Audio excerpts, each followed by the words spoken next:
remove this sidebar from WooCommerce, so what you need to firstly is go to your site. So just launch your site first.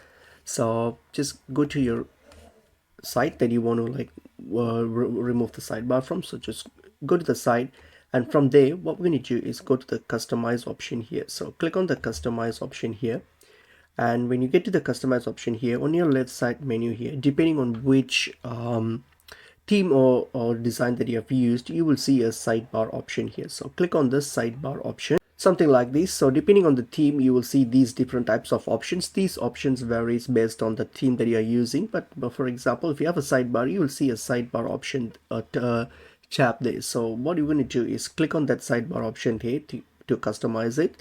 So click on it, you'll get to this sidebar layout settings here. So here what we're going to do is you can either choose like where do you want the sidebar to. So in this case we're going to remove it. So you have the option where you want to place it on the right, left, or both, or even none. So to remove it, make sure you select the none option, which is the last option here, which says none. So it means that there won't be any sidebar. So click on it to confirm it, and then hit on this publish to save the changes and publish your site. And that's basically how you remove it.